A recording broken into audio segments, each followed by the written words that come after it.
여러분들, 우리가 사람이라는 것이요, 이 말이요, 복을 불러일으키기도 하고 화를 불러일으키기도 해. 구원까지 결정될 수 있는 게 말이에요.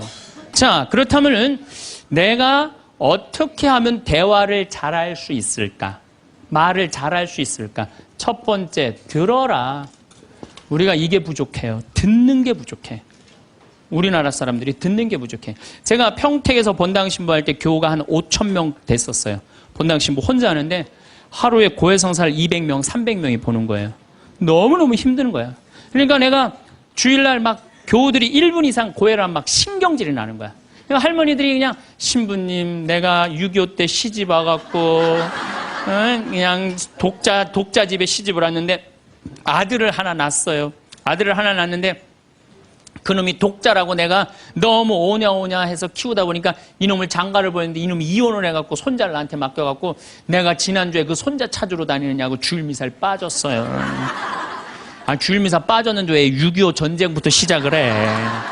그래서 내가 그래요. 저 교우들한테 항상 교육할 때 죄는 간단히 죄 진 것만 얘기해라. 과정은 설명하지 말고. 그러니까 참 교우들도 죄 결론만 얘기하는 게 참 답답할 거 아니야. 고해소에서 그 답답한 속을 털어놔야 되는데 신부님은 막 200명, 300명 주름 기다리고 있고. 근데 내가 능평이라는 데 본당 신부를 딱 갔는데 교우가 500명이야. 딱 10분의 1이야. 고해소에 들어가고 성물돌 끝났는데도 들어오는 사람이 아무도 없는 거야. 너무 심심한 거예요. 그래갖고 이제 고해소에 딱 들어오면 너무 반가운 거예요. 그래갖고 신부님 저 시어머니를 미워했어요. 그럼 평택에서는 4계명 부모에게 효도하라고 그랬는데 미워하면 안 된다. 예수님이 십자가 생각하고 시어머니한테 잘해라. 딱 간단해. 그렇게 했는데 능평에서는 이 자매 나가면 이제 아무도 안 들어오니까 이 자매 나가면 아무도 안 들어오니까 내가 뭐라 그러냐면 왜 시어머니를 미워하는데요? 뭐 내가 시집을 왔더니 그냥 손자하고 그냥 고모하고 그냥 남편만 하고 나는 그냥 완전 식모 취급하고 친정에도 못 가게 하고 그러면 안 되지. 그 시어머니 며느리한테 밥 얻어먹으면서 정신 나간 시어머니네. 그러면은 그 자매가 신이 나는 거지. 신이 그것뿐만 아니라 내가 혼수살림 얼마나 구박을 많이 받았는지 몰라요. 그러면은 내가 이제 정말 늙으면 그거 정말 다 그래. 하여튼 자매님 참 그런 집에서 힘들게 산다. 그러면 막 눈물 콧물 흘려가면서 시어머니 욕을 바가지로 해요. 그러면서 자매가 신부님 이렇게 시어머니 욕해도 되느냐고 걱정하지 말라고. 여긴 비밀이 지켜지는 데니까 걱정하지 말라고. 한 20분 정도 막 시컷 시어머니 욕하면은요, 대부분의 며느리들이 뭐라 그러냐면, 신부님 꼭 시어머니가 있어서 불편한 것만은 아니에요. 시어머니가 애도 봐주고, 반찬도 이런 거 저런 거 해줄 때는 나 너무너무 좋아요. 그런 것도 있어요. 예. 신부님 이번 사순절을 맞이해서 내가 우리 성가정 만들려니까 내가 시어머니한테 내가 잘할게요. 뭐 잘하면 좋죠. 반찬도 맛있게 하고 한 번 더 웃으면서 얘기할게. 훌륭하십니다. 나는 한 게 아무것도 없어. 그러느냐고. 그러면 자기가 고해하고, 자기가 훈화하고, 자기가 보속하고, 자기 결심까지 다 하기가 나가. 말은요, 들어주기만 하면 돼요. 여러분들 친구들하고 무슨 상담할 때 지적질할 필요 하나 없어요. 나이 50, 60 넘어갖고, 너 그러니까 네가 그 꼴로 사는 거야. 그러면 자기 속 얘기하는 사람이 너 그러니까 그 꼴로 사는 거야. 그럴 때 맞아. 내가 그래서 내가 이 꼴로 사나 보다. 그럴 것 같아. 기분 나빠할 것 같아요.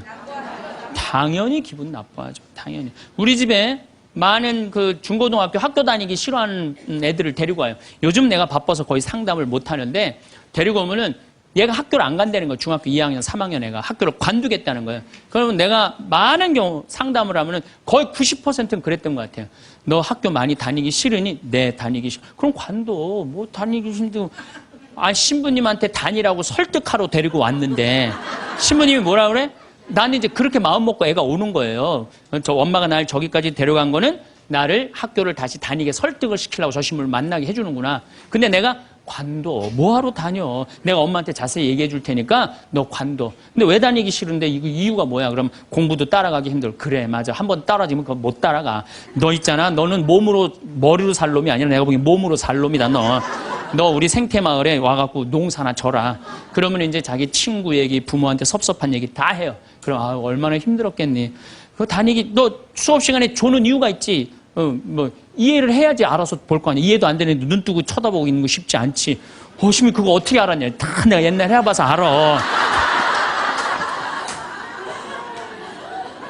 한 1시간 동안 얘 공감, 동감 해주고 고개만 끄덕여주면요. 얘네들이 거의 끝날 때 뭐라 그러는지 알아요? 신부님 막 그래도 아무리 생각해봐도 중학교는 졸업해야 될 것 같아요. 아니야. 중학교 졸업할 필요 없어. 나중에 네가 철 들으면 졸업해도 돼. 자퇴 그냥 하는 걸로 하자. 아니에요, 신부님. 중학교 졸업하는 게 나을 것 같아요. 그래? 그러면 가서 한번 다녀봐. 다니다 힘들면은 꼭 나한테 얘기하면 내가 꼭 엄마한테 얘기해 줄게. 그래서 중학교, 고등학교, 대학 졸업한 애들 많아요. 아직도 연락하는 애들이 많아요. 신부님 감사하다고. 그러면 내가 아이하고 면담할 때 엄마들이 나한테 이렇게 신부님 무슨 얘기 했느냐는 거예요. 무슨 얘기? 난 한 얘기 아무것도 없어요. 그냥 고개만 끄덕여 준 거예요. 그런데 여러분들은 자녀들한테 대화할 때 뭐를 얘기해요? 조금만 고생하면 너 괜찮을 텐데 왜 그 고생을 안 하느냐? 너 2년, 3년만 지나면 대학 들어가면 너 마음대로 할 텐데 너 공부해. 걔는 지금 지옥 같은데. 그러니까 강요하는 거야. 대화가 아니야. 대화가. 그러니까 안 되는 거예요. 인도에는요. 대화를 하면은요. 이호덕 선생님이라고 글 우리말 쓰기 아주 돌아가셨는데 책 잘 쓰는 분 계셔요. 그분 책에 그런 내용이 나와요. 인도에 여행을 하는데 사람들이 대화를 하면서 그러더래요. 아차 그러더래요. 아차. 얘네들이 우리나라처럼 뭐 물건 까먹어 아차 그러나 그랬대요. 근데 학교 수업에 갔는데 애들이 선생님을 보고 아차 그러더래요. 그래서 그게 무슨 뜻이냐 그러니까 내가 지금 네 이야기를 들어주고 있으니까 네 말이 맞다라는 뜻으로 내가 아차 해주는 거. 네 말이 사람이 지금도 고개를 끄덕이는 분들 그게 참 중요해요. 고개를 끄덕이는 게 중요한 거예요. 그래서 나는 이렇게 교우들이 상담하거나 우리 신부들이 가끔 상담 올 때도 있어요. 특히 신부들이 상담 올 때는 내가 거의 말 안 해요. 자기네들 다 하니까 고개만 끄덕여 주는 거예요. 고개만. 그럼 뭐 관두겠다 뭐 이런 신부들도 그냥 계속 고개만 끄덕여 주는 거예요. 한 3시간, 4시간 계속. 그러면 3시간, 4시간 정도 이제 가겠다고 일어나잖아요? 그럼 내가 못 일어나요. 너무 흔들어갖고 어지러워서. 그런데 놀랍게도 답을 찾아가는 신부들이 많아요. 답을 찾아가서 사지로 잘 살아요. 내가 여러분들 나이 30, 40 넘어서 답 모르는 사람이 있어요. 인생에 답 모르는 사람이 있어요. 근데 내가 지금 저 사람한테 내 얘기를 하는 건 이 답답한 속을 좀 알아달라는 얘기예요. 그러니까 대화의 기본은 판단하지 않고 들어주는 거예요. 판단하지 않고 그냥 그 사람 마음에 공감해 주는 거예요. 두 번째, 내가 대화 다 잘하고 싶다. 이기려 하지 마라. 우리가 이 대화에 이게 뭐예요? 이 쥐래. 이기려고. 말하면 내가 꼭 저 사람을 설득해서 이기려고 그래. 근데 여러분들 설득이 돼요? 안 돼요. 내 남편도 설득이 안 되는데. 그렇죠? 내 자식도 설득이 안 되는데 남이 설득이 되겠어요? 그러니까 종교 얘기, 정치 얘기, 이데올로기 얘기 이런 얘기는 하는 게 아니에요. 근데 그냥 꼭 내가 어디 강의 가면 제일 당황스러운 게 그거야. 신부님 이번에 대통령 어떻게 될까? 이거 미치는 거예요. 이 사람이 전라도 사람인지 경상도 사람인지 아니면 이 사람이 페미니스트인지 아니면 남성 우월주의인지 모르잖아요. 그러니까 그런 정치 얘기를 끊을 때 싸움이 일어나게 돼 있는 거예요. 그리고 그건 설득이 안 돼요. 사람은요, 안 변합니다. 웬만하면 안 변해요. 변하기가 쉽지가 않아요. 여기 계시면 여러분들 변할 것 같아요? 변하기 쉽지 않아요. 이스라엘 백성이 400년 동안 이집트에서 종살이 했어요. 그리고 이제 이스라엘에 딱 들어가려고 그러는데 쫙 걸렸어요. 왜? 하느님이 가만히 보니까 종살이 하던 습관을 못 버리는 거야. 계속 불평하고 자기 스스로 뭘 해나가야 되는데 하느님이 고민을 하다가 얘네들은 안 바뀌겠다. 400년 동안 이 몸에 배갖고 그래서 이제 이집트는 떠나왔으니까 어떻게 40년 동안 보름이면 가요. 그 이집트에서부터 이스라엘까지 보름이면 가는 거리인데 40년을 떠돌아다니면서 그 노예살이에 몸에 뱉던 사람을 다 죽여요. 그리고 완전히 새로운 사람만 다 들어가요. 다시 태어난 사람만. 그렇게 안 변하는 게 그러니까 40년 동안 단련 기간을 주는 거예요. 또 예수님도 부활해갖고 왔는데 사람들 변했어요? 안 변했어요. 변한 사람 없어요. 12 제자만 변하고 그런 거지. 사람은 안 변해. 근데 여러분들이 너 이렇게 살아 그런다고 살아요 그 사람이? 그러니까 대화할 때 싸워서 이길 수가 없어요. 싸워서 이기려 하지도 말고. 제가 이렇게 평화방송에 이제 요즘 방송이 계속 나가잖아요. 한 번만 내보냈으면 좋았을 걸. 뭘 그렇게 계속 내보내. 아주 괴로워 죽겠어요, 저는. 방송에 똑같은 강의 내용 계속 나. 그래서 이거 녹화하는 거예요. 똑같은 거 너무 내보내지 말고 새 거 내보내라고 내가 지금 녹화하는 거예요.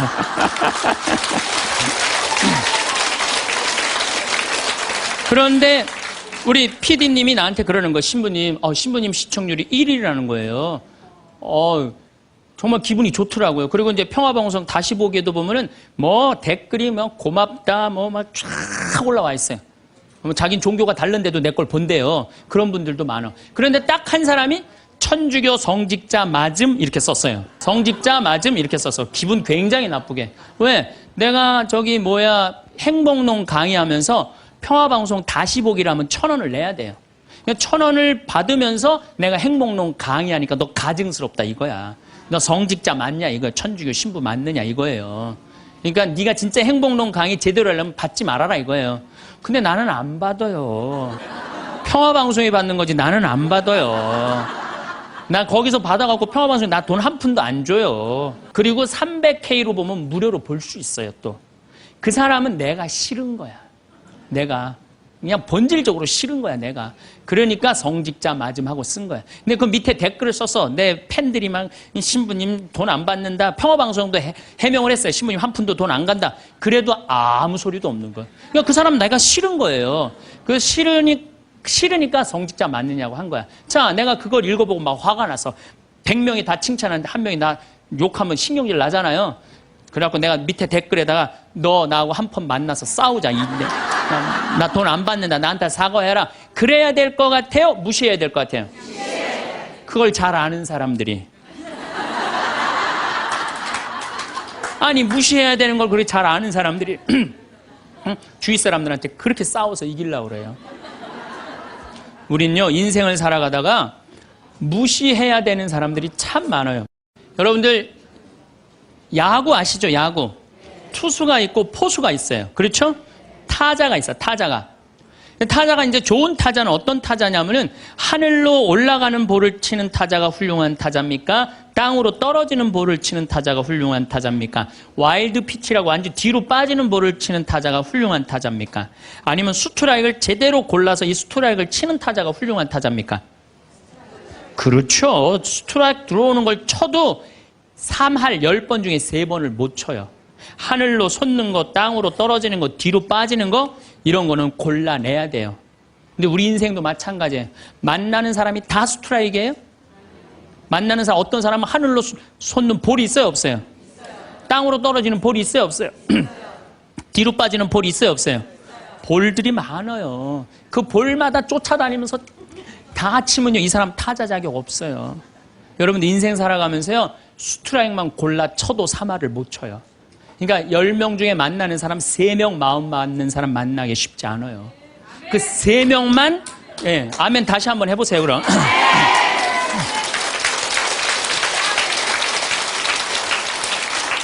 그 3명하고만 잘 사귀어도 여러분들 행복해요. 근데 그 7명 때문에 마음 뺏길 필요가 없다는 거예요.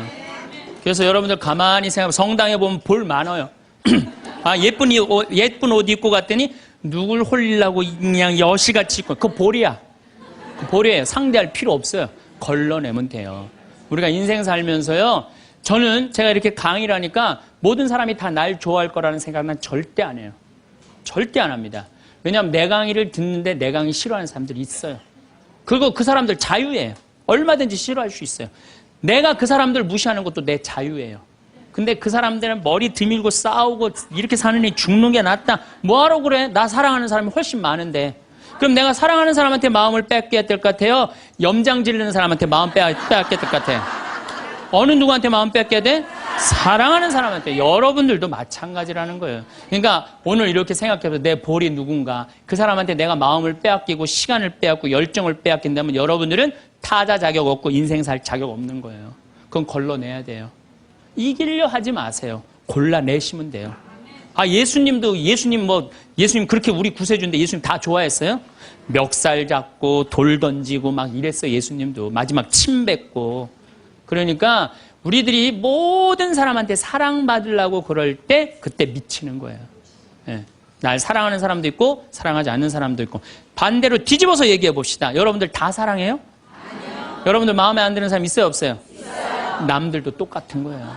그렇게 생각하면 스트레스 받을 일이 하나도 없죠. 예. 그냥 내 맛있는 거 집 잡혀서 사 먹으러 다니면 돼. 자, 세 번째, 대화를 잘하려면 지는 법을 배워야 돼요. 이기려 하지도 말지만 지는 법을 배워야 돼.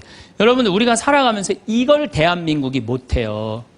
아니 내가 맨날 이겨야만 돼? 1등만 해야 돼? 2등 할 수도 있고 꼴등 할 수도 있고 내가 달리기 하면 달리기 잘하고 노래하면 노래 잘하고 그림은 그림 잘해야 다 잘해야 돼요? 그렇지 않아요. 애들한테 지는 법을 알려주면요 애들이 잘 살아요. 근데 너 꼭 1등 해야 돼. 너 남들하고 해서 해야 돼. 얘네들 나중에 부러지게 돼 있어요. 지는 법을 가르쳐. 제가 이제 호주에 이제 강의 갔다가 우리 생태마을에 여름에 환경 교육을 해요. 아이들이 한 300명 정도 왔어요. 주일미사 이제 딱 토요일 날 들어와서 주일미사를 딱 하는데 300명이 앉아서 미사를 하더라고요.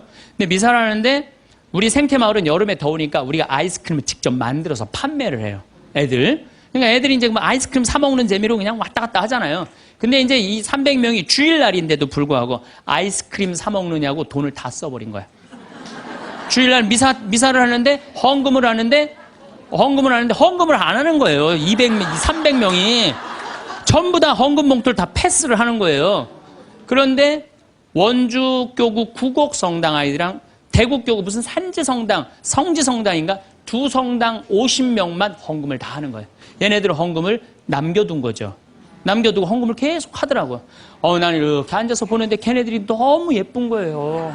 그 먹고 싶은 아이스크림을 안 먹고 헌금을 하니 얼마나 예뻐요.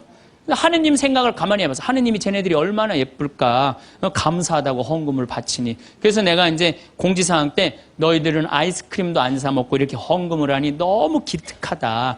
너희들 신부님이 아이스크림 교환권 2,000원이거든요. 이거 하나씩 다 선물로 줄게. 다 선물로 줬어요. 선물로 줬는데 250명이 뭐라 그러냐면 이러는 거예요. 자기네들은 못 받는다 이거야. 얘네들은 헌금을 해갖고 내가 선물로 주고 싶었는데 250명은 싫은 거예요. 근데 제가요 신부 생활 20년 하면서 뭐 성당에서 뭐 프로그램 할 때 상 줄 때요 박수 치는 경우를 본 적이 없어요. 전부 애들이 다 그래요. 내가 1등 아니면 다 싫은 거예요. 그러니까 지는 법을 안 가르치는 거죠. 축하해 줄 일 아니에요? 쟤네들 헌금 내갖고 저렇게 좋은 선물을 받는구나. 박수 쳐줄 일 아니에요? 그래갖고 내가 열받아갖고 생명을 살리는 말씀, 내 CD죠. 15,000원짜리. 이번 확 뛰었어. 15,000원짜리. 이거 니네들 엄마한테 다 갖다 줘. 엄마 아빠한테. 뭐라고 갖다 주냐면 내가 헌금 냈더니 신부님이 선물 줘서 엄마 아빠한테 갖다 주라 그래요. 이 집은 뭐가 되는 집이야, 이 집들은. 그랬는데 못 받는 애들이 더 크게 그러더라고요. 그래서 내가 한마디 했어. 니네들은 하느님한테 바치는 거 아무것도 없이 그냥 받으려고 그래? 얘네들은 먹고 싶은 거 안 사 먹고 바친 거야. 남이 잘 되는 꼴을 못 봐요. 우리나라 지금 분위기가 그래요. 난 요즘 이 선거철 보면서 정말 가슴 아파. 머리 꼭대기부터 지는 법을 못 봐요. 자기가 떨어지면 무슨 욕을 해서라도 핥혀내야 돼. 받아들이질 못해. 그러니까 머리 꼭대기부터 밑에까지 지는 법을 안 가르치니까 우리 사회가 무슨 뭐 타협이 없어요. 죽기 아니면 까무러치기야. 한 발 양보하는 게 없어. 그래서 대화가 말이 안 통하는 거야. 지는 법을 안 가르치니까. 네 번째, 한쪽 말만 듣고 판단하면 바보 되기 쉽다. 이게 특별히 우리 교회에서 그래요. 한쪽 말만 듣고 판단하는 경우 너무 많아요. 그렇죠? 내가 막 신부 됐을 때 우리 자매들이 신부님 나는 남편이 때리고 바람피고 술 먹고 빚지고 너무너무 불쌍하더라고요. 왜냐면 얼마나 불쌍해. 여자가 시집으로 왔는데 남편이 때리고 바람피고 빚지고 기쁨이 하나도 없잖아요. 막 그것도 여자가 이쁜 여자가 울면 더 이쁘잖아 또 막. 그래갖고 정말 이렇게 불쌍한 자매 어떻게 하면 좋은가 마음이 안타까웠어요. 이 어떻게 도와주면 좋은가. 근데 한 10년째 됐는데 어떤 자매 하나가 성당 활동을 열심히 하는 자매 하나가 남편도 내가 보기엔 굉장히 젠틀한 사람이야. 괜찮은 사람이야. 근데 해가 어스름하게 지는데 성당 마당에서 울면서 신부님 나는 겉보기에는 멀쩡해도 속으로는 시어머니 시아버지 남편 때문에 속이 썩는다고. 이 자매가 이렇게 어려운 가운데서도 반짝반짝 웃으면서 교회 봉사를 했구나. 마음이 찬하더라고. 그래서 이 자매를 한번 꼭 끌어 안아줘야 되나 어떻게 되나 막 고민을 하고 있는데 그날따라 남편이 퇴근을 하고 성체조부에서 성당에 오는 거예요. 멀리서 남편이 보이는데 막 울다가 남편 욕하고 시댁 욕하다가 이 자매가 눈물을 싹 훔치더니 그 우는 모습은 온데간데 없이 반짝 웃으면서 자기야 웬일이야 그래서 막 뛰어가더라고요. 내가 그날 이후부터 여자의 눈물은 한쪽 눈물만 믿어요. 아직 누구 얘기 안 들어봤어? 남편 얘기 안 들어본 거예요. 남편 얘기. 그리고 내가 이제 신부된 지 20년 되는데 내가 요즘 깨달은 게 있어요. 부부 문제는 껴드는 게 아니야. 부부 문제 누구만 알아? 부부만 아는 거예요. 부부만 해결해 준다고 껴들 일이 아니더라고요. 부부만 아는 거야. 여러분들 성당에서도 마찬가지예요. 성당에서도 되게 소문을 한쪽만 들어요. 신부님이 뭐 맨날 뭐 어떤 여자랑 맨날 밥 먹으러 놀러 다닌다. 어떤 자매가 얘기했어. 그 자매는 그 신부님하고 친하고 싶은 자매야. 근데 그게 안 되니까 욕을 하는 거지. 예. 그 내가 들었어. 야, 신부님이 정말 그래? 그 자매랑 정말 친해? 나 신부님 그렇게 안 봤는데 이 바보 판단하는 거예요. 자, 여러분들 내가 이 자매한테 그 얘기를 들었으면 신부님한테 찾아가세요. 찾아가고 물어보세요. 신부님 그 자매랑 지금 친하게 맨날 밥 먹으러 다닌다는데 맞느냐고. 자, 그렇게 확인할 용기 있으세요, 여러분들? 그럼 판단하지 마세요. 가서 확인할 길이 없으면 어떻게 해야 돼? 판단하지 말아야 돼. 그리고 내가 그 정말 신부님, 수녀님 비밀 들었어. 내가 지금 입이 근질근질해. 내가 꼭 얘기하고 싶어. 얘기하세요. 하는데 누구한테 얘기해야 되면 걔한테 얘기하세요.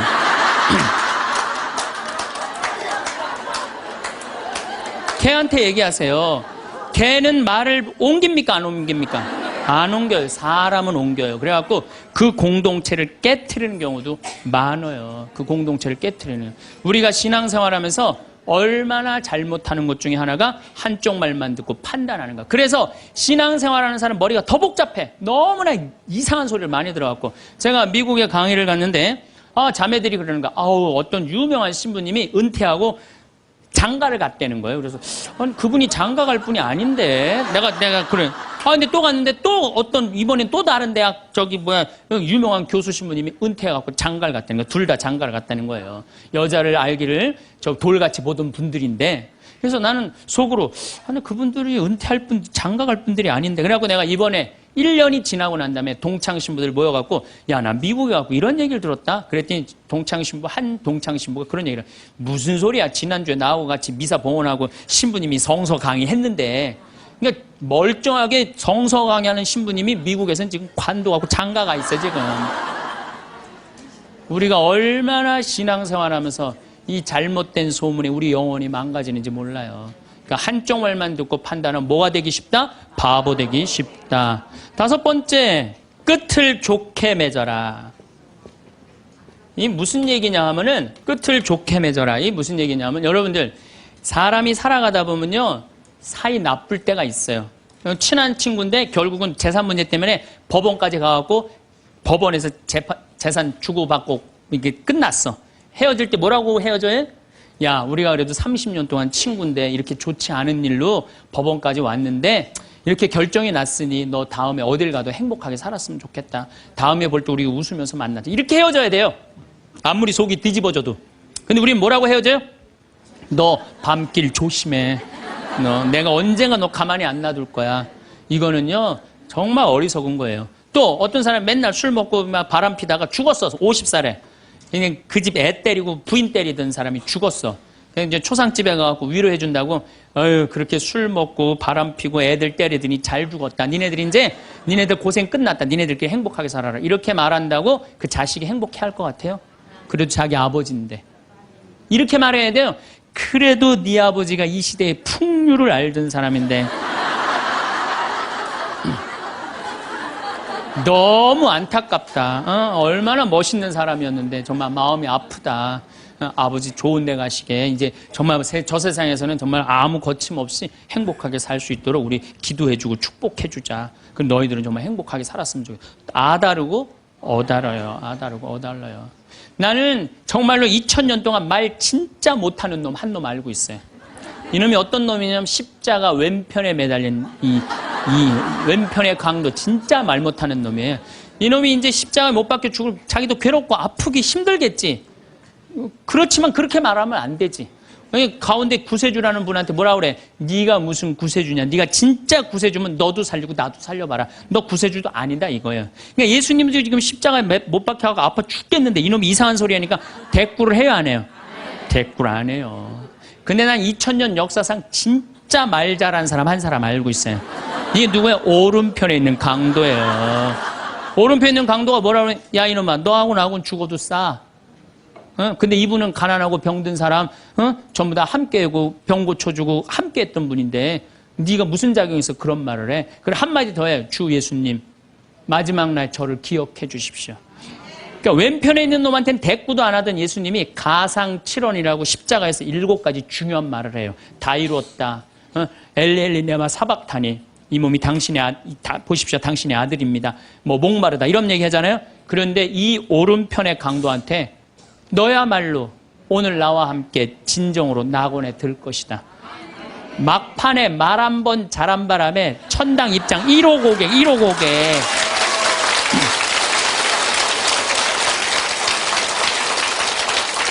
제가 성서 한 구절 좀 읽어 드리겠습니다. 자세히 알아보기 전에 꾸짖지 마라. 먼저 생각해보고 나서 질책하여라. 듣기 전에 대답하지 말고 남이 말하는 도중에 끼어들지 마라. 너와 상관없는 일로 다투지 말고 죄인들이 시비를 가릴 때 자리를 함께 하지 마라.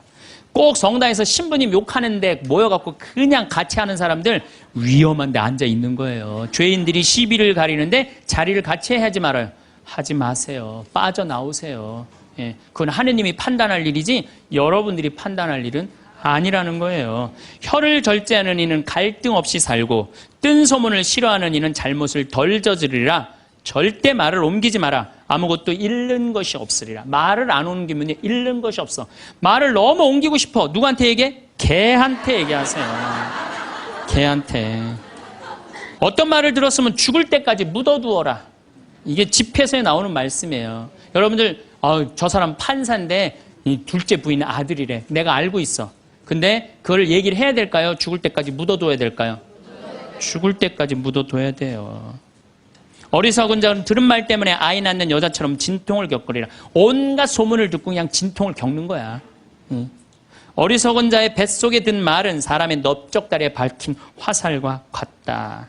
중상하는 자와 한 입으로 두말하는 자를 저주하여라. 그들은 평화로이 사는 많은 사람들을 멸망시켰다. 그래서 여러분들 말이라는 거는요 너무 중요한 거예요. 그래서 난 과연 생명을 살리는 말씀을 하는 사람이냐, 좋은 열매를 맺는 말 씨를 뿌리는 사람이냐, 입만 열면 공동체를 파괴하고 상대방 가슴에 멍을 들게 하는 말투를 던지는 사람이냐, 이거 잘 생각하시고 여러분들은 생명을 살리는 말씀을 전하는 분들이 되고 좋은 열매를 맺는 말 씨를 뿌리는 분들 되기를 바라겠습니다. 우리가 가장 가까이 있는 사람한테 가장 상처 주는 말을 참 많이 하는 것 같아요.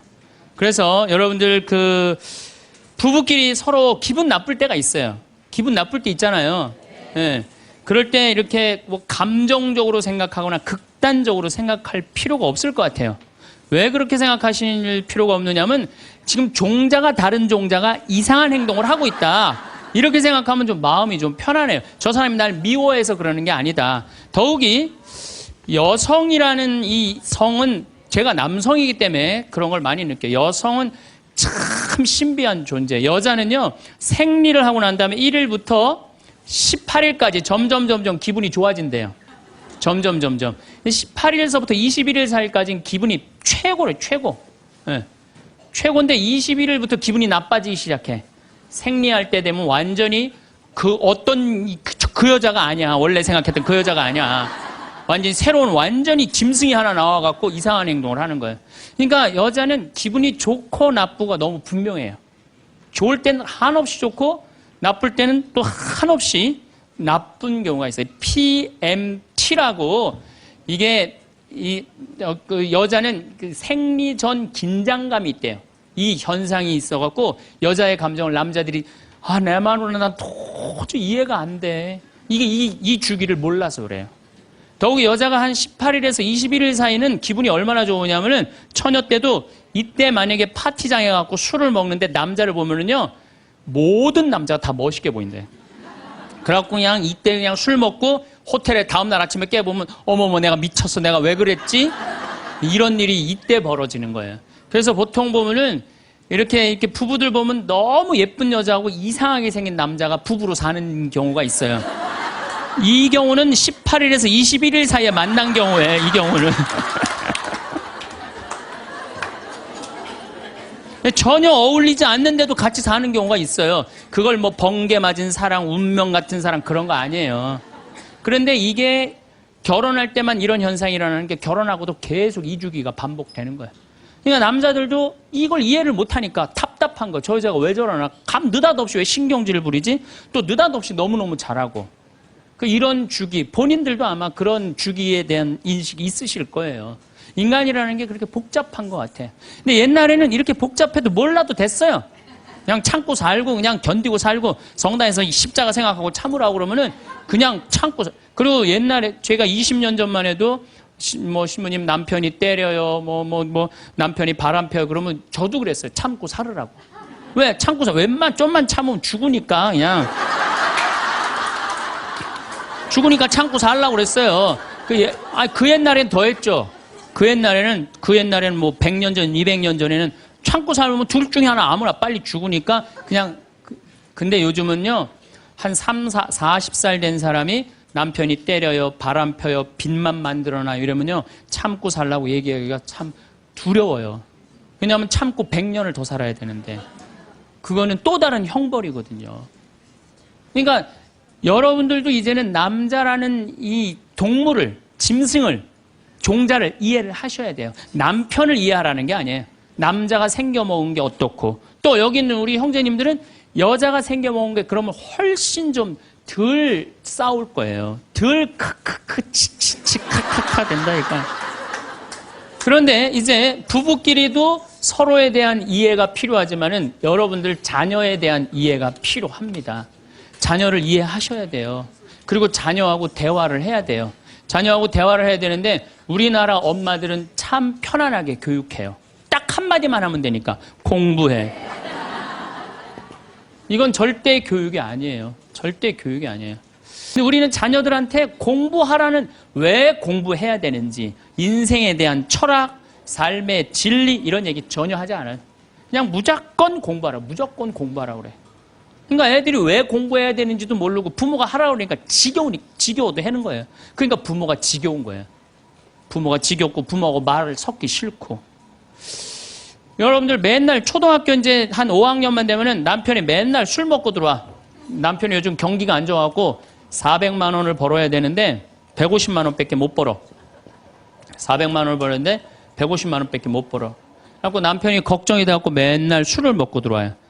그러면은 엄마가 한다는 소리가 그래요. 지겨워 죽겠어. 뭐하러 나하고 결혼했어. 술하고 결혼하지. 내가 이혼을 하든가 말든가 해야지. 아빠는 맨날 술 먹고 들어오고. 초등학교 5학년만 되면은 여자의 초등학교 5학년 애들 눈치가 빨라요. 아, 우리 집이 지금 심각하구나. 엄마 아빠가 곧 이혼하면 나는 엄마하고 살아야 될까 아빠하고 살아야 될까 고민해요. 아빠가 밤 10시에 술이 취해갖고 들어왔어. 그래도 딸이라고 아빠 들어왔냐고. 아빠 오셨어요? 아빠가 한다는 소리가 우리 딸 이리 와. 아빠가 안아줄게. 걱정하지 말고 넌 들어가서 공부해. 이 아빠가 다 알아서 할게. 아니 엄마는 이혼한다는데 뭘 다 알아서 한다는 거야. 근데 엄마는 지겨워 죽겠어. 내가 이혼하든지 말든지 이런 소리 하면요. 얘는 마음 잡고 공부 못합니다. 공부하란다고 공부하는 게 아니거든요. 정말 지혜로운 엄마는 어떤 엄마인 줄 알아요? 남편 술 취해갖고 들어오면은 방에다 뉘어놓고 근심 어린 얼굴로 쳐다보는 초등학교 5학년 딸아 아빠가 맨날 술 먹고 들어오니까 걱정되지? 엄마 나 걱정돼. 아빠가 왜 저래 조금? 사실은 아빠가 요즘 경제가 좀 어렵지 않니? 너도 알다시피 지금 유럽에 그리스 사태 터졌잖아. 그리고 이란 핵무기 때문에 지금 석유값이 자꾸 올라가고 있어. 그리고 미국은 리먼 브라더스 경제 위기가 왔잖아. 이렇게 어려운 경제 위기가 와서 아빠가 한 달에 400을 벌어야 되는데 150밖에 못 벌어. 근데 너도 알다시피 우리 핸드폰 네 식구 쓰면은 20만 원이야. 그 다음에 전기세 10만 원이야. 그 다음에 아빠 차 운행하고 우리 버스 타고 전철 타고 다니는 거 30만 원이야. 우리가 라면만 먹고 살아도 60만 원이야. 네 학원비, 동생 학원비 50만 원 들어가. 그러고 난 다음에 우리 아파트 부금 100만 원 들어가. 한 달에 최소한 250은 있어야 되는데 150밖에 6개월 동안 아빠가 지금 이렇게 우리 집이 마이너스야. 그래서 아빠가 저렇게 근심 걱정이 돼서 저렇게 술을 먹고 들어오니 네가 좀 이해를 해줬으면 좋겠다. 이렇게 말하면요, 얘는 방에 들어가서 고민해요. 우리 집을 위해서 내가 도대체 뭘 해야 될까 고민해요. 그런데 우리는 자녀들한테 이런 얘기 일체하지 않아요. 일체하지 않고 너는 들어가서 뭐 하라고 그래? 공부하라고 그래. 그러니까 애들이 공부를 왜 해야 되는지 모르잖아요. 유대인들은요, 초등학교 1학년만 되면은 왜 우리가 이 초막절을 지내야 되는지, 왜 우리가 과월절을 지내야 되는지, 할머니, 할아버지는 어떻게 살았고, 엄마, 아빠는 어떻게 살았고, 다 얘기해줘요. 그러니까 우리나라 애들은, 이스라엘 애들은 초등학교 1학년 때부터 철드는 거예요. 우리 역사, 이런 역사 안에서 내가 살아가야 되는구나. 제가 지난 3월 달에 내가 이제 다음 겨울에 저기 12월 달에 그 강의를 이제 말씀을 드릴 거예요. 3월 달에 이스라엘에 초청을 받아서 갔다 왔어요. 근데 마침 내가 그 사막 체험을 했는데 그때 이스라엘의 영재 아이들이 거기 왔었어요. 천재 아이들이죠. 근데 이스라엘은 고등학교 3학년 18살만 되면요, 무조건 군대 가야 돼요. 3년. 남자고 여자고 다 3년. 근데 걔네들이 전부 다 의대 합격한 애, 공군사관학교 합격한 다 그런 애들이야. 그래서 내가 물어봤어요. 니네들은 18살만 되면은 군대를 간다는데 너희들 정말 군대 가고 싶느냐? 내가 물어봤는데 걔네 눈빛이 반짝반짝 그러면서 나는 이 나라를 위해서 가겠다는 거예요. 그리고 그냥 가는 것도 아니고 반드시 가고 난 기쁘게 가겠다는 거예요. 얘네들은 역사, 의식, 가정의식 다 있는 거야. 그러니까 우리나라 애들은 20년 동안 역사 얘기도 안 듣고 사람 살아가는 도리 얘기도 안 듣고 무조건 뭐만 하라고 그래? 공부만 하라고 그래. 제가 얼마 전에 내 친구의 친구가 세상을 떠났어요. 근데 그 세상 떠난 사람 여자야. 근데 고등학교 2학년 딸이 있고 대학교 1학년 아들이 하나 있는 거야. 그런데 이 엄마가 딸을 깨워야지 딸은 일어나서 학교를 가는 거예요. 근데 10시가 됐는데 엄마가 안 깨운 거야. 엄마가 왜 나를 안 깨웠지? 10시가 됐는데 부엌에 가보니까 심장마비로 죽은 거예요. 심장마비로 죽었는데 아들이 이제 올라왔죠. 지방대학 다니면서. 아들이 올라왔는데 아들이 장례 때 하나 울질 않더래요. 우리 친구가 가서 보니까. 그리고 그냥 슬퍼하질 않더래요. 그런데 장례하는 날 아빠한테 그러더래요. 아빠, 나 내일 MT가 있는데 나 그거 꼭 가고 싶은데 나 어떻게 하면 좋으냐고. 나 내일 MT 가게 해달라고 그러더래요. 철이 안 들은 거죠. 그런데 여러분들, 얘가 철이 왜 없을까요? 누가 이렇게 철없이 키웠을까요? 부모가 철없이 키운 거예요. 뭐 하라고 그런 거야? 공부하라고 그러는 말 외에는 한 얘기가 없는 거예요. 공부하라는 얘기. 우리 집에 이 형제가 4형제. 근데 우리 둘째 형이 머리가 나빠요. IQ가 99에. 난 126인데. 근데 우리 둘째 형이 중학교 1학년 때 어느 날 갑자기 공부를 잘하는 거예요. 반에서 1, 2등을 하는 거예요. 그리고 좋은 고등학교 가고 좋은 대학 나와서 대기업 하고 요즘 아주 그냥 번듯한 회사의 사장이에요. 그래서 내가 3년 전에 형한테 물어봤어요. 형은 IQ가 자기 항상 그러니까 난 99밖에 안 된다고. 형은 IQ가 99밖에 안 되는데 왜 이렇게 공부를 잘하고 사회에서 이렇게 정말로 남들 부러워하는 자리까지 올라갔느냐고. 왜 IQ가 99밖에 안 되는데 왜 갑자기 공부를 잘하느냐고 내가 물어봤어요. 근데 형이 이런 말씀을 저한테 하더라고. 형이 신부님, 내가 중학교 1학년 때 아버지가 간 수술했어요. 큰 간 수술을 했어요. 난 초등학교 4학년 때 기억나요. 아버지 병원에 가면 천도복숭아 따먹었던 거 기억나요. 그리고 아버지가 퇴원을 하고 다음날 허리를 구부리고 출근을 하시더래요. 근데 우리 형이 보니까 어머니가 그랬대요. 여보, 며칠 쉬었다가 나가라고. 그렇게 허리를 구부리고 어떻게 출근을 하느냐고. 근데 아버지가 그러더래요. 나는 내 자식 먹여 살리고 공부시키려면 오늘부터 나가야 된다고. 그걸 일주일 동안 이 99짜리 IQ가 지켜본 거예요. 일주일 동안 지켜보면서 자기가 그런 생각을 했대요. 내가 저 아버지를 위해서 해야 되는 건 공부다. 그래갖고 이 99 IQ가 코피가 터져가면서 공부를 한 거예요. 근데 그 아들은 내가 봐도 그때부터 효자인데 지금까지도 효자예요. 왜? 부모의 삶에 동참했기 때문에. 여러분들은 자녀를 여러분들의 삶에 얼마나 동참시키세요? 어제 내가 평창에서 강의를 했는데 할머니 한 분이 평생 한 번도 그런 얘기 안 했대, 자식한테. 먹여주고 재워주는 거 외에는 한 게 없다는 거예요. 여러분들, 개는요, 10마디 알아듣는데요. 기다려, 앉아, 손, 엎드려, 이 정도 알아듣는데요. 그리고 원숭이는 한 30마디 알아듣는데, 자기네들끼리도. 사람은 적어도 하루 한 집에서 살면서 10,000마디는 해야 된대요. 근데 우리가 자녀들한테 무슨 얘기해? 일어나, 밥 먹어, 학교 가, 숙제, 공부해, 시험은 10마디 정도밖에 안 한 거야, 20년 동안. 어떤 뭐 하느님을 사랑하는 거, 사람을 사랑하는 거, 살아가면서 사람의 도리, 우리 집안의 내력, 그런 얘기 생전 안 하는 거예요. 생전. 내가 어떤 고민을 하는지, 내가 어떤 갈등 속에서 사는지, 아빠하고 어떤 추억이 있는지 그런 거 전혀 모르는 거예요. 밥만 먹여주는 부부. 그러니까 10마디 이상 안 하는 거예요. 그냥 내가 자녀를 키우면서 계속 들어가서 공부해 10마디 이상 안 한 이 집은 무슨 집이냐? 개 같은 집이에요. 개 같은 집. 사람 집이 아니에요. 사람 집이 아니에요. 다정한 대화를 할 수가 없는 거야. 그러니까 우리 이 둘째 아들은 정말 그때부터 지금 나이가 50이 넘었는데 아직까지도 효자예요. 그래서 내가 이렇게 나보다 신부가 됐으면 더 잘 살았을 거예요. 둘째 형이. 근데 큰형은 이제 우리 어머니 아버지가 이제 휴가를 이제 우리 생태마을, 요즘은 이제 거의 못 오시는데 휴가를 오면 이제 누나, 큰아들, 둘째 아들이 돌아가면서 모시고 와요. 근데 이제 뭐 큰아들도 자기도 뭐 조그만 공장을 하는데 막 이제 바쁘니까 바쁜 와중에 어머니 아버지 모시고 오는 거 아니에요. 오다가 어머니가 아이고 얘야 묵주를 까먹었다 그러면 신경질을 부린대요. 바빠 죽겠는데 어떻게 하라고 그러냐고 지금 일주일만 손가락으로 하고 오라고 그냥. 그런데요. 근데 둘째 아들은 어머니가 딱 이제 아들 둘째 아들이 태우고 평창에 오다 얘야 묵주를 까먹었다 그러면 둘째 아들은 그런데 우리 어머니가 저한테 해준 얘기예요. 어머니 걱정하지 마세요. 톨게이트 앞에서도 그런데 어머니 걱정하지 마세요. 차 돌리면 되죠 뭐. 그리고 그 차를 돌려갖고 30분 동안 집에 가서 그 묵주를 찾아서 모셔다 드린다는 거예요. 그러니까 부모가 불편한 게 싫은 거야. 왜? 이 자식은 중학교 1학년 때부터 누구의 삶에 동참한 거야? 부모의 삶에 동참한 거야. 여러분들은 자녀들을 언제부터 삶에 동참시켰어요? 부모가 속이 썩는지 아빠가 힘든지 고통스러운지 그런 건 하나도 얘기 안 하잖아요. 그리고 너는 뭐만 하면 돼? 공부만 하면 되는 거야. 그러니까 자식들하고 대화를 하려고 해도 대화를 해본 적이 있어야지 대화를 할 거 아니야. 공부하라는 말 외에는 해본 적이 없는데. 그래서 엄마 명동에 어때? 좋았어? 좋았어. 어떻게 좋았어? 그냥 좋았어. 넌 들어가서 빨리 공부해. 저는 요즘 우리 사회가 지금 굉장히 거칠다 그래요. 왕따, 그 다음에 학원 폭력, 굉장히 뭐 아주 충격적인 사건들이 많이 벌어지잖아요. 내가 보기에는 이거는 다 집안에서 교육이 말이 안 통해서 그래.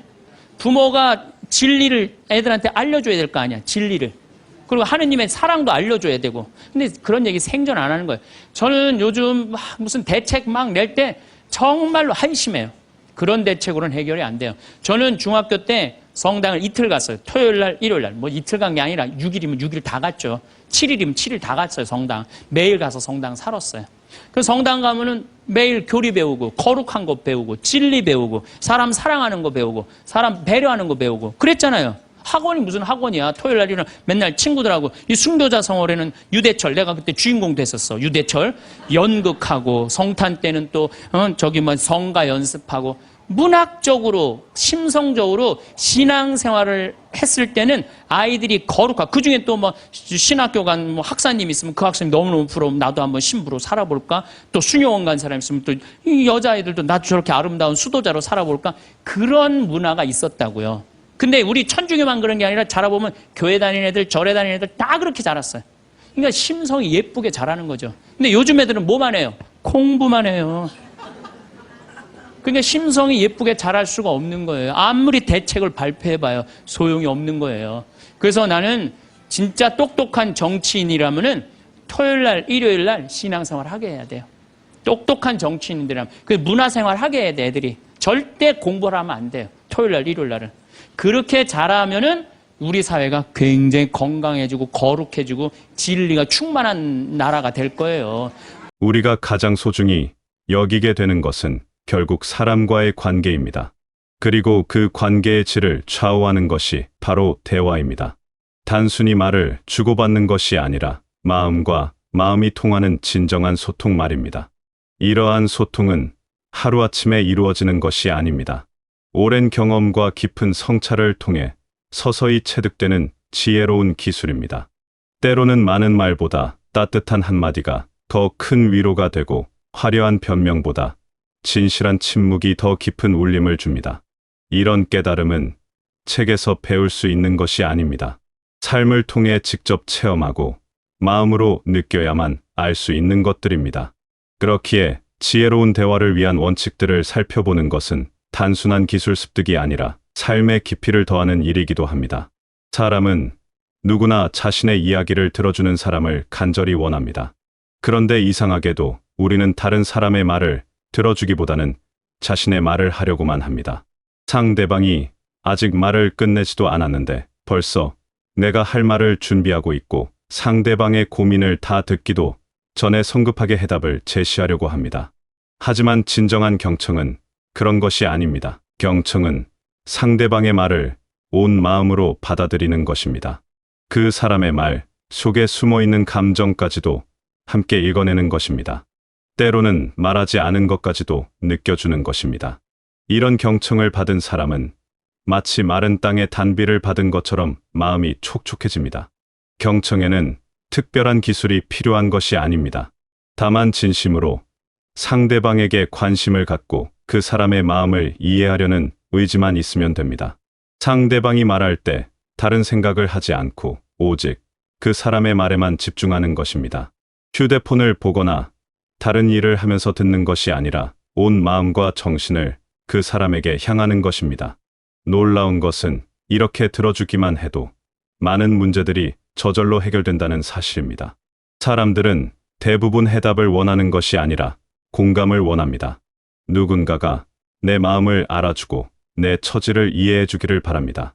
그래서 진심으로 들어주는 것만으로도 상대방은 위로를 받고 스스로 답을 찾아가게 됩니다.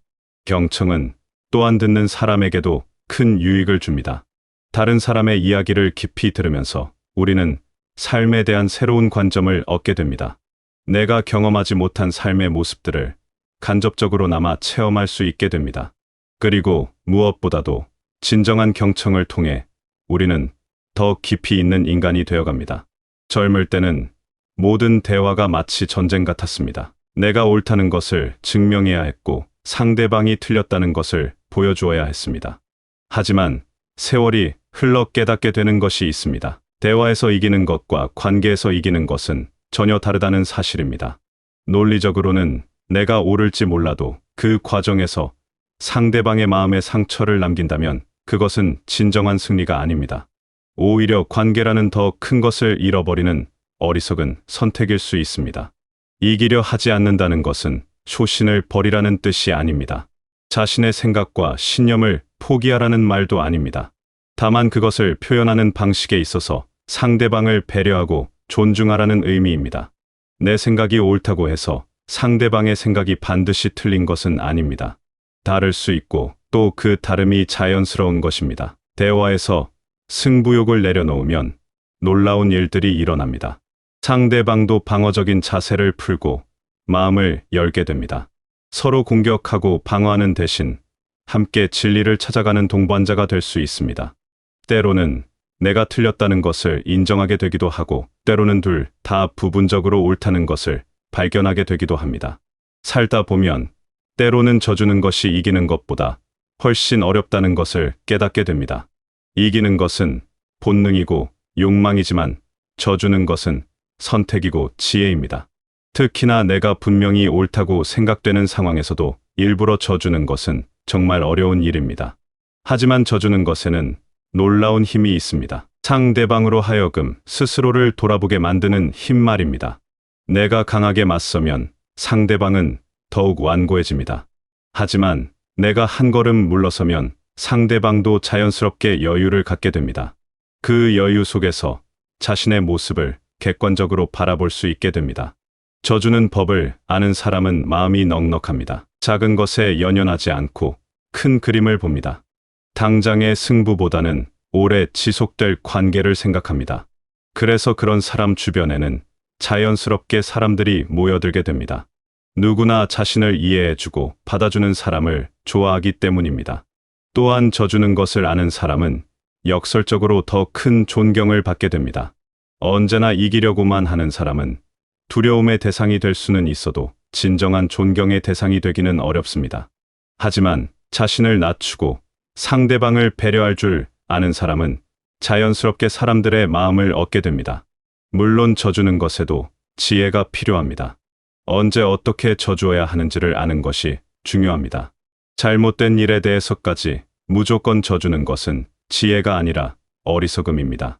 하지만 사소한 일들, 특히 자존심이나 체면과 관련된 일들에서는 기꺼이 져주는 마음의 여유를 갖는 것이 좋습니다. 사람은 본능적으로 빨리 판단하려고 합니다. 복잡한 상황을 단순하게 정리하고 싶어 하고 흑백 논리로 나누어 생각하려고 합니다. 특히 누군가로부터 어떤 이야기를 들으면 그것이 전부인 것처럼 받아들이기 쉽습니다. 하지만 세상 일이 그렇게 단순하지 않다는 것을 우리는 경험을 통해 알고 있습니다. 모든 이야기에는 최소한 두 개의 관점이 있습니다. 같은 사건이라도 당사자마다 다르게 기억하고 다르게 해석합니다. 각자의 처지와 감정에 따라 같은 상황도 전혀 다르게 보일 수 있습니다. 그래서 한쪽 이야기만 듣고 성급하게 판단하는 것은 위험합니다. 양쪽 이야기를 모두 들으려는 자세는 단순히 공정함을 위한 것이 아닙니다. 진실에 더 가까이 다가가기 위한 노력입니다. 한쪽에서 들은 이야기가 아무리 설득력 있어 보여도 다른 쪽의 이야기를 들어보면 전혀 다른 면이 드러나는 경우가 많습니다. 때로는 처음 들은 이야기가 완전히 뒤바뀌기도 합니다. 이런 자세는 특히 가족 간의 갈등이나 친구들 사이의 문제에서 중요합니다. 가족 중 한 사람이 와서 다른 가족에 대해 불만을 털어놓을 때 성급하게 한쪽 편을 들지 않는 것이 좋습니다. 친구가 와서 다른 친구에 대해 험담을 할 때도 마찬가지입니다. 일단 들어주되 판단은 보류하는 지혜가 필요합니다. 양쪽 이야기를 들으려는 자세는 또한 겸손함에서 나옵니다. 내가 모든 것을 알고 있다고 생각하지 않는 마음입니다. 내가 아직 모르는 것이 있을 수 있다고 인정하는 열린 마음입니다. 이런 마음을 가진 사람은 새로운 정보에 대해 열려 있고 자신의 생각을 수정할 용기도 있습니다. 성급한 판단을 피하는 또 다른 방법은 시간을 두는 것입니다. 즉석에서 결론을 내리려 하지 않고 충분히 생각할 시간을 갖는 것입니다. 감정이 격해져 있을 때는 더욱 그렇습니다. 시간이 지나면 보이지 않던 것들이 보이기 시작하고 놓쳤던 부분들이 떠오르기도 합니다. 이런 신중함은 결국 우리를 더 지혜로운 사람으로 만듭니다. 성급한 판단으로 인한 후회를 줄일 수 있고 관계에서도 더욱 신뢰받는 사람이 될 수 있습니다. 사람들은 공정하고 신중한 사람을 더욱 믿고 의지하게 되기 때문입니다. 모든 관계가 영원할 수는 없습니다. 아무리 소중한 사람이라도 때로는 각자의 길을 가야 할 때가 있습니다.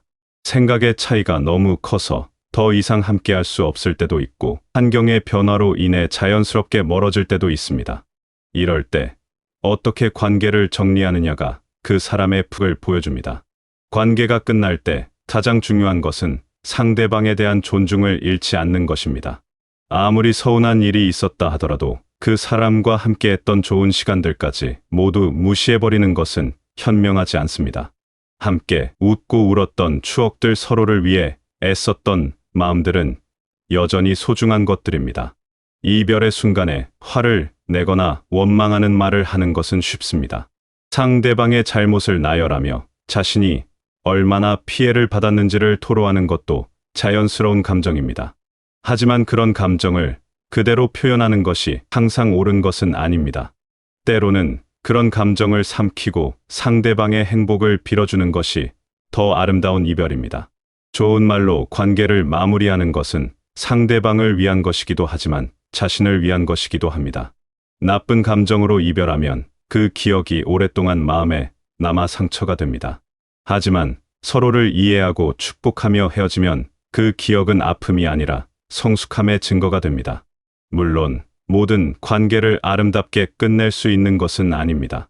때로는 상대방이 그런 마무리를 원하지 않을 수도 있고 상처가 너무 깊어서 좋은 말을 할 수 없는 상황도 있습니다. 하지만 적어도 내 쪽에서는 품격을 지키려고 노력하는 것이 중요합니다.